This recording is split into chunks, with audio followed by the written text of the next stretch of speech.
Eu saí aqui do Boqueirão. A minha infância inteira ela foi marcada dentro da cidade de Curitiba. Meu pai, naquela época, comprou uma pequena propriedade de 11 mil metros quadrados e com 7 filhos, ele decidiu criar os filhos dele na natureza, em contato com a natureza. A gente tinha um lago, um rio ali. Aí a gente cresceu aqui nesse lago aqui. Aqui essa mata era inteira fechada, inteirinha. Aí eu até comprava facão escondido do meu pai, vinha aqui e derrubava tudo. E aí fazia as casas na árvore. Era interessante que tinha uma galera que vinha aqui sempre tomar banho no lago. Se meu pai proibisse, eles entravam pelo buraco da cerca. Se meu pai liberasse, cara, não parava de vir gente aqui. Aí meu pai começou a cobrar R$1 da 1 às 3. Então todo dia, 1 hora da tarde até as 3 da tarde, por 2 horas meu pai abria aqui, cara. Mas vinha de toda a periferia da cidade aqui, vinham e tomavam banho aqui. E aí a gente ficava ali sentadinho só cobrando R$1. E várias vezes meu pai pagou leite, comprou matéria-prima ali, azeite e tal, só com o dinheiro do lago. Não tinha mais grana, entrava 50 do lago, aí tinha azeite para fazer a janta. Porque o resto tinha, né, legumes, tal, fruta tinha, mas o que precisava comprar mesmo, que não via do Ceasa de doação, a gente comprava com o dinheiro do lago aí. Meu pai era muito louco, cara. Não existe ninguém igual ao meu pai. Às vezes não tinha dinheiro para pagar água, aí cortava a água. Meu pai fazia todo mundo vir tomar banho aqui, ó. Tinha esse olho de água aqui, a água sai de lá. Aí a galera vinha aqui e ali a gente tomava banho várias vezes, que não tinha água na torneira. Aí meu pai toma aqui, por aqui tinha shampoo, sabonete, tudo isso. Em 1987 ele chega em Curitiba e a partir dali, quando ele compra essa propriedade para criar os filhos, a gente era em 7 filhos, mais meu pai e minha mãe. Meu pai ele começa a pegar as pessoas da rua e começa a colocar para morar com a gente. Então eu lembro ainda que nosso quarto ele era cheio de triliches. Nós tínhamos 3 camas, uma em cima da outra, e a partir dali começou a vir a filha da Dona Maria, o Joe, e nunca mais parou de vir gente. Bem aqui no fundo aqui era o quarto dos meus pais. Aí foi nesse contexto aqui que ele me conheceu. Aqui era carpê e tal, tinha tudo certinho. Aí aqui que meu pai colocou os triliches, encostou um, esses aqui, ó. Encostava um na frente do outro aqui, as mulheres dormiam tudo embaixo, minhas irmãs dormiam em cima. Tinha 3 desses, um encostava do lado do outro. Aí aqui que a gente comia sempre coletivo. Tinha todas as mesas dos caras e aqui era a mesa daí da minha família, que era junto com os caras. Então a gente nunca comia sozinho. Nosso sonho sempre era fazer uma refeição sozinho em família, mas na verdade não tinha como, porque a mesa ficava no meio da galera sempre. Aí aqui a gente chegava com as coisas do Ceasa, tinha uma veraneio do meu pai, tinha uma carretinha, então eu ia lá pro Ceasa todo sábado, 6h30 da manhã, saía aqui com uns 4, 5 malucos dentro da caminhonete, aí encostava a carretinha aqui e já ia baixando as caixas de fruta podre que a gente selecionava no Ceasa. Aí essas frutas a gente colocava tudo de pé aqui. E aí no domingo passava umas 20 famílias aqui que vinham e faziam uma feira. Levava tudo para casa. Daí o que sobrava disso a gente usava com o pessoal interno aqui que morava aqui. No meio das milhares de pessoas que passaram na nossa casa, volta e meia no Guadalupe, na Rua 15, até mesmo alguns pedintes já apareceram lá em casa, a gente reconhece eles, mas um que me chama a atenção é o Francisco. Na verdade a gente chama ele carinhosamente de Chico. O Chico é mais um desses que na minha infância eu tinha 6 para 7 anos e ele veio morar com a gente. E é um cara assim que hoje, depois de 20 anos, ele está livre de todo o alcoolismo. Ele tem filha, ele tem neta, ele já é bisavô, tem quase 70 anos. E hoje, para minha grata surpresa, ele é porteiro de um prédio muito próximo da minha casa. E sempre quando eu vejo ele, é fascinante ver que valeu a pena por pessoas como o Francisco. E foram milhares de pessoas assim. E hoje, pela cidade, a gente encontra essas pessoas, elas estão reintroduzidas, elas voltaram para dentro de uma sociedade, elas servem uma sociedade, elas constituem famílias. E são pessoas que um dia estavam presos a algum vício, estavam presos a alguma circunstância familiar. E a gente era essa família e hoje eles são a minha família, né? Por onde encontro essas pessoas eu abraço eles E é impressionante a ligação, o carinho que a gente carrega com essas pessoas. Em 21 anos, mais de 8.000 pessoas moraram com a gente, e isso foi de 87 até 2009. Nós vivemos junto com essas pessoas. Ali a gente tinha aidéticos, sifilíticos, cancerosos, nós tínhamos pessoas, mães solteiras, garotas de programa, homossexuais, todos os tipos de pessoas moraram dentro da minha casa. Então eu cresci nesse ambiente do coletivo. Nós éramos uma comunidade sempre de 50 pessoas.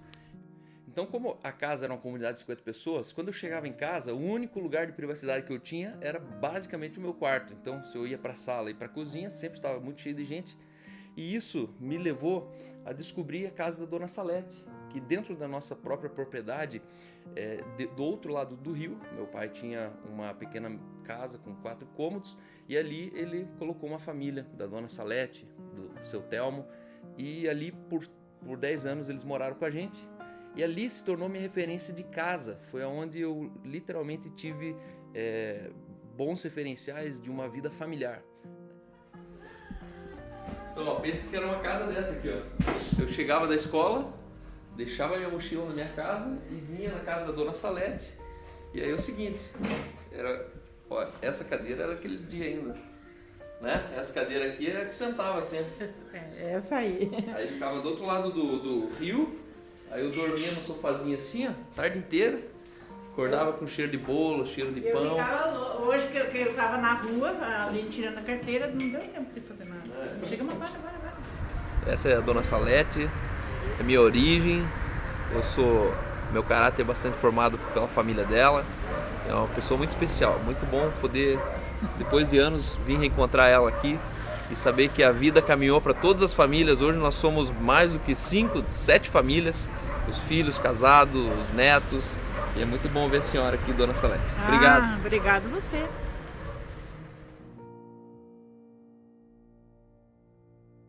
Meu pai nunca cobrou das pessoas, as pessoas não pagavam para morar naquela casa de apoio.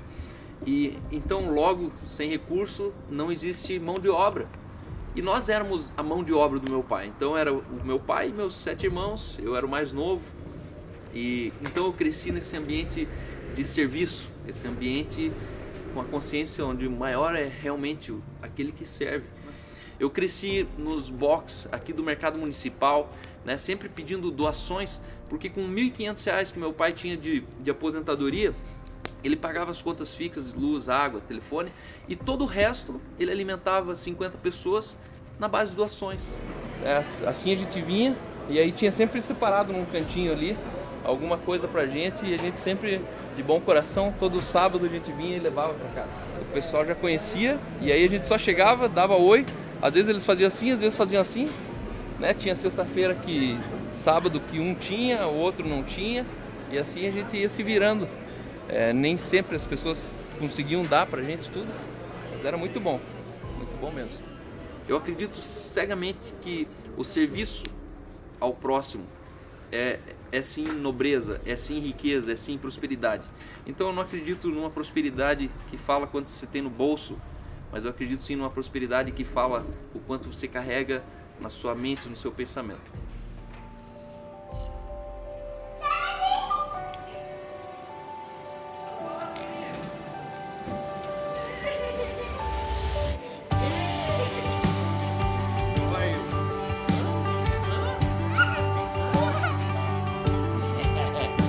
Are you good?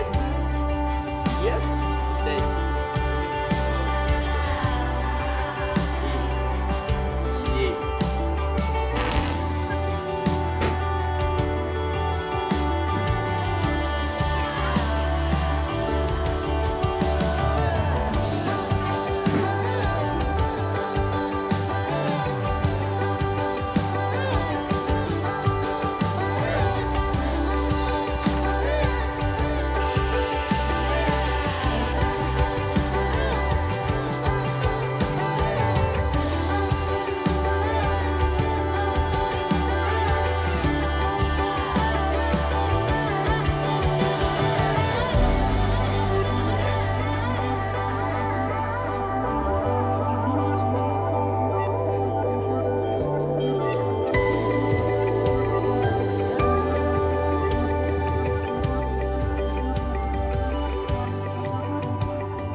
gostei ao conhecer ele foi quando eu conheci a família dele. Quem era a família dele, o que essa família representava. E a gente chegava aí na Chácara Bom Pastor, que era a chácara de recuperação do pai do Cal. E pra mim era tudo o máximo, né? Pra eles, comer a comida do Ceasa e comer a comida esquentada do Madalosso, desses restaurantes, comida esquentada de restaurantes, era algo, assim, era o dia a dia deles, eles não tinham outra coisa. Pra mim era tudo o máximo, né? O repolho esquentado, os feijões boiando dentro de uma água que era pra ser feijão, eu achava tudo legal, pra mim era tudo... Por quê? Porque eu via que existia uma nobreza atrás do que eles estavam fazendo, então não era uma escassez ou uma rotina porque eles não tinham opção, era na verdade porque eles amavam as pessoas que iam chegando lá, então iam chegando gente, carrinheiros chegando, encostando, iam comendo, então sempre era mais gente que vinha pra comer. Então pra mim era um lugar onde eu gostava de ir pra escutar histórias, pra ver as histórias e pra estar inserida no que é verdadeiramente a sociedade, né? A sociedade não era a bolha em que eu vivia, ela era muito maior e ela tinha problemas que estavam muito longe da minha realidade. E ali eu conseguia ver os problemas de perto e ver que por trás dos problemas existiam gente, né? Eram pessoas que estavam lá. E cada vez que eu sentava pra tomar um café, escutava mais uma história, escutava histórias de superação, escutava histórias de pessoas pedindo ajuda, escutava histórias... E eu gosto muito de eu escutar histórias, então foi assim que o Cal me conquistou, né? Falando histórias que não eram fictícias, né? Que eram verdadeiras, que eram coisas que aconteciam com ele lá na Chácara Bom Pastor. Então a gente passava horas no telefone, ele ia buscar as pessoas na favela com o pai, que tinham ido na favela e não conseguiam voltar pra casa porque tinham ficado bêbadas. E ele me deixava no celular junto no carro pra eu ir escutando a história se desenrolando, e daí ele falava, chegamos aqui, vamos pegar o cara, tá, ele tá lá dentro, e eu acompanhava, tipo, ao vivo tudo o que acontecia com o celular no bolso dele, então... E aí a gente tava lá com o carro no Cernac, na Inferninho, no Meia Lua, a gente tava no Vila Zumbi, Nossa Senhora da Luz, Vila Pinto, ali no Capanema, aqui no Parolim. Na verdade a gente era da comunidade, do tráfico, e às vezes tinha que levar R$50 pro traficante pra pedir de volta aquela bicicleta que o cara foi cheirar lá, né, então... Era nesse momento que a Aline estava sempre acompanhando, em tempo real. Então ele me conquistou contando histórias verdadeiras.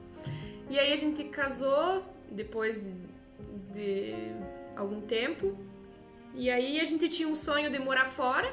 E a gente conseguiu fazer isso vendendo 2 motos que a gente tinha e juntando um dinheiro. E a gente foi se aventurar na África do Sul. E lá a gente conheceu também outra realidade. E lá eu digo que foi o meu, não sei assim, melhor ano de casamento, não sei se dá pra dizer isso, mas foi onde eu fazia tudo junto com o Cal. Então eu estudava com ele, acordava com ele, mas eu conseguia ter uma parceria no casamento ali, eu descobri como é bom essa parceria. E o Taylor tá chorando e... Hã? Oh, não.